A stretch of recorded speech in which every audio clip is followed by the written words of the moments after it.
I think all of it is kind of being worked out as we go.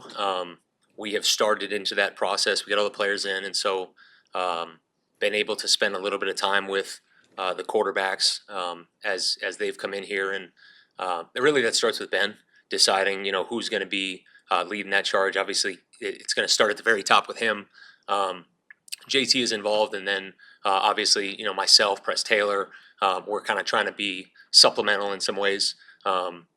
And really, that's the plan right now. Is us kind of unified and working with him. Do you have a sense of what unique things JT brings to the table, what unique things Press does, and obviously yourself? Absolutely. I mean, obviously, this is the first time that the three of us, the four of us with Ben, have worked together. JT sees the game from a quarterback's perspective. He's a young guy in it, but also he thinks from Caleb's perspective in some ways as a teacher. Press obviously has been a coordinator in the league. He's called plays. He sees the game that way. And then obviously, with Ben's experience and being able to kind of lead, the implementation of the offense itself.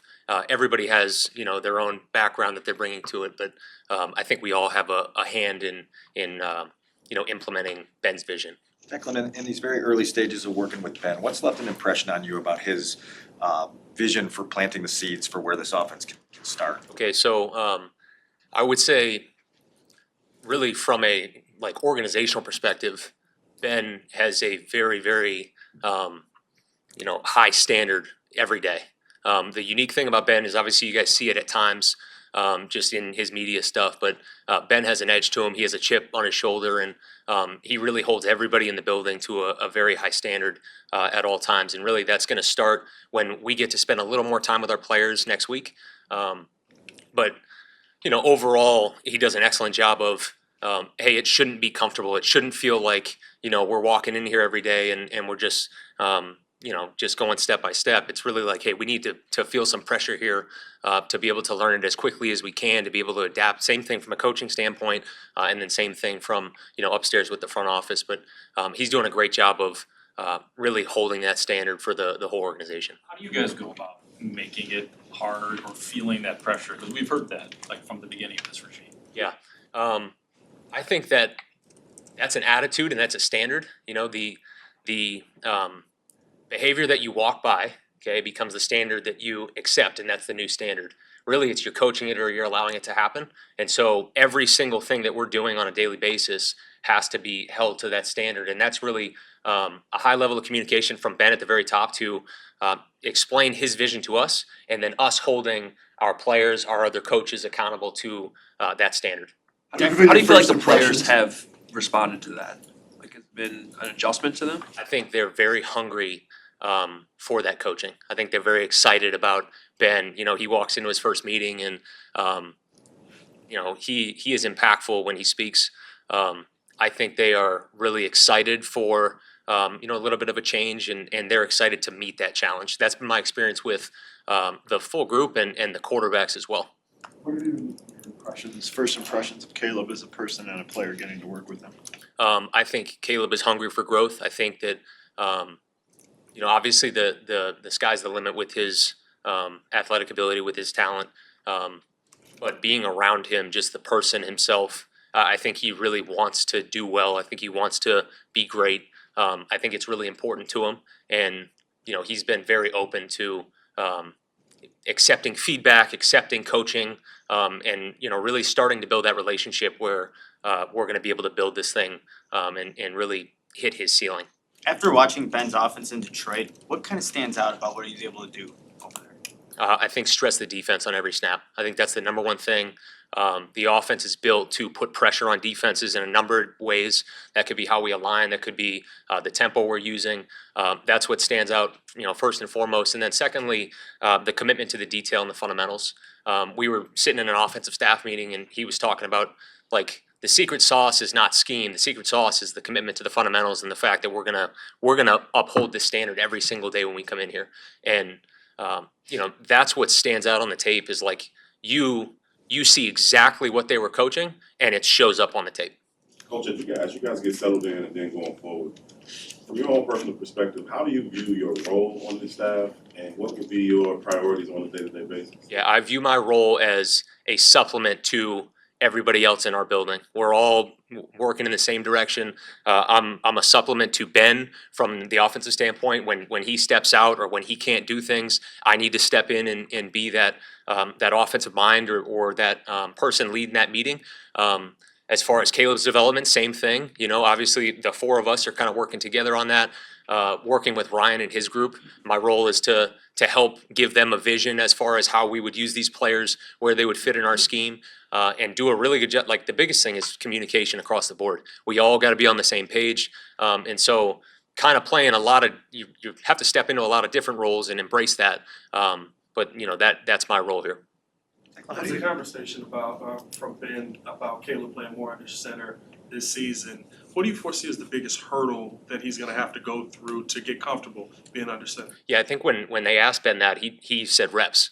You know, we just have to time on task, be able to do some of that stuff. I think that it provides value in a lot of the offensive stuff that you're doing, just because a defense, it's another variable that they have to be able to prepare for. It also marries into some of our action passes and kind of how we're going to want to run our offense. And so giving him reps at that and seeing if that's something that he can get comfortable in and that we feel like he can operate and try to be the best in the world at it.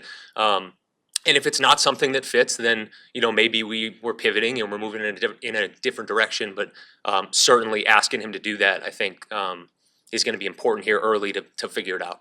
In making the offensive vision come to life, how do you describe the value of what you guys accomplished in securing the interior of the offensive line with those 3 additions in a couple of days there? So I think that that was an area that we really wanted to make an improvement.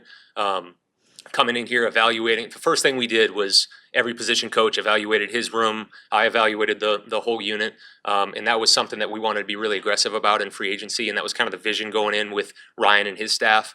I think it helps immensely. You know, obviously you add Joe Tooney and the leadership that he brings to the room. He's a guy with skins on the wall who's had success in the league. You know, you bring in Drew, and Drew can take pressure off of Caleb in some ways because he can help with some of the communication. All right, and then you know, obviously Jonah getting added as well. We're really excited about all 3 of those guys, and you know, obviously we had that opportunity as with free agents to kind of add, and we're going to have an opportunity here again in the draft. What's up? How are you? How y'all doing? Great. I am great. What's it like to be here wearing a Bears hoodie and being back in Chicago? It is pretty cool. Yeah, I can't express it enough just being back. And being in the Bears hoodie is pretty cool. And it's just, you know, growing up and watching the Bears and rooting for them when we're not playing them type deal. So it's always been a thing for me to get back here, and the way it happened was pretty good. So I'm excited and I'm thankful more than anything. What is it about, Go ahead, Neil. what is it about your connection with Ben that has worked for you guys? I think it just goes back to we expect the same things in terms of the hard work, the details of different things. Family men, like we both love the Lord. We share the word, so it's a spiritual component there as well. So that's where it comes from, and that's kind of for me where it started. We had friends who that we acquaint that we know, and then I didn't know he was connected to them, so it was it just kept unraveling when we first met, when we first got to Detroit. So it was like, all right, this is pretty cool, and it just went on from there. And then the last 4 years that we had together was pretty big in terms of us building something, and that's what we did, and you know, it was time to move on. Antwaan, on top of the vibes of coming back to Chicago, how do you describe the opportunity that you guys sense is here with this team and a chance to do what you did in Detroit? Yeah, and that's the thing. Like we know coming in, it's not what it was in Detroit. We got to Detroit, it was bare, so to speak, and that's not that here. Like we got guys that are hungry and guys that can play like right off the bat. So it's up to us as coaches to get these guys going and put them in a place where they can be successful, and that's our goal. Like it's not going to be easy for the coaches, and we're not going to make it easy on our players by any means. Like we got to get after it. So when September comes, like we have a group that is ready to roll, and not just a game here or a game there. It's got to be sustainable. What excites you about the top 2 guys in your room with Rome and DJ and what they can? Well, with DJ, it's just he's done it. Like in terms of like he's played the position over and over again. You know, he's a veteran. And he is the guy, like we can get him the ball in a lot of different ways. Like I see this dude, I see him in a lot of ways. It's not just you see a lot of times he's catching these screens, but he can run routes. Like he can come inside and do some things too. So I'm excited about that. And then with Rome, the biggest thing with Rome is like he has the height, and as tall as he is, the length that he has, he can drop his weight and get in and out of his routes. So that was good to see. And he was one of my top guys the previous year. Everybody had Harrison, I think, first, and then Neighbors. the kid Neighbors, who's at New York. But I had Rome first, so it's good. And I called his coach, Shep, who was in Washington. Can we get him? And then it didn't work out in Detroit, but I'm glad he's here because here we go.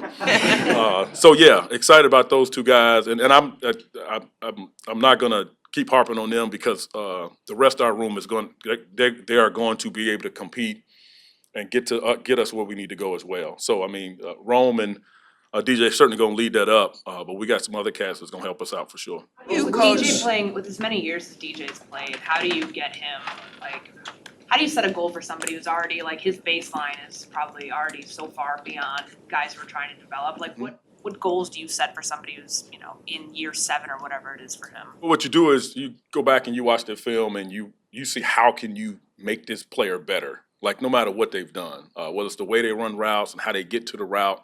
But then in terms of the goals, like you look at what they've done. Like DJ hadn't won yet. And when I say he hadn't won consistently, being in the playoffs and those type things. So he still needs to get ready for that. And it's a mindset that I've been in terms of me playing as a player, as a coach. And now, like, man, we got to get you to this point. So he's hungry for that. So I can just feed into it and just continue to build him up. And that's the thing. Like, how do we get you to the next level in terms of being that playoff receiver who's dominating, and now you get an opportunity to play in the Super Bowl, and here we go. But here's the deal, like, he hadn't been there, but I know when he has that opportunity, he'll take full advantage of it, but it's about just getting him there. And again, it's not all about DJ from any standpoint, but it's about, man, a veteran like that, he hadn't done it yet, but he's excited to get to work so he can get to that point. How do you coach accountability? How do you hold players accountable, and what's kind of your style? You don't accept anything but what your expectation is. The minute it's outside of that, you have to address it. That's period. That's not the wide receiver room. That's the running back room. That's the quarterback. That's defense, linebackers. Like, you have an expectation. This is what it is, and this is what it has to be. If it's anything else, then it needs to be dealt with, and it needs to be dealt with right then. Because if not, it just festers, and then you got to deal with. You got other guys in your room who looking at you as a coach, like, are you gonna say something? Are you gonna do something? And when you don't, then it's like, all right, what your expectations are not really the expectations, and we can't operate like that. You talked about being excited that you're back here. People in your life who are still here, reaction. So I see my parents twice a week. And it's been really good. I try to see them more, but it is an hour and 20 minutes, whatever it's away. And with work, that's tough. It's going to be even tougher when my wife and kids get here because the kids got games, and I'm still dating my wife. With 23 years, we are still dating, so it means a lot. But it's exciting to be back here. I got a 96-year-old grandmother. I got an 85-year-old grandmother. Like, I got some folks here, and it's great. And that's just the family. A slew of uncles and aunts and cousins, so they're very excited as well, along with some friends. But for me, I got a wife, and I got kids, and I got a job, so I have some borders and boundaries that go along with that. But it's good. It's good. It's going to be some things that we can make in terms of events that we just couldn't make as it relates to the family and stuff like that. Can the folks drive to you, or do you have to go to them? Well, they can drive to me, to the games, and we gonna have stuff at the house like we've always done. But I got to be careful because I got some cousins. It'd be 6 a.m. They just be knocking at the door. And I still love them the same, but that's my fan. It's gonna be a good time, that's for sure. Are you the best basketball player still in this building right now? Well, right now, I have not won a jump shot contest yet. Yes, I've lost. So I'm like 0 for 4 or something. But that'll change because I've been working out and lifting, so I'm gonna blame it on that. I'm gonna make an excuse this one time. There's a move in the locker room usually. Well, we got one over in the turf. The couple of coaches we go out there and try to get out there a little bit, just shooting. Okay. Now if we put the ball on the ground a little bit, then it'd be different. No shot, but Best baseball player in that building? I would say so. Yeah. Ben's been, he can throw a little bit. We'll see this weekend coming up. I just put the pressure on you, Ben. Do you feel like being back home, being back around within an hour drive of such a close support system is gonna elevate you as a coach this season?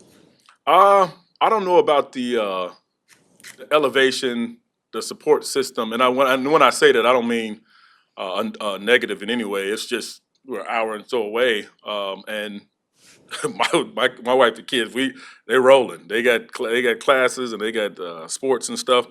But it is good just to like I got my cousin Kenny right there. Like I got cats that I grew up with that I can call on if I need for whatever. So it's just a matter. I think that's the comfort level that you normally don't have. And I can see my grandmother. I can go see both of them, things like that. And obviously seeing my parents often.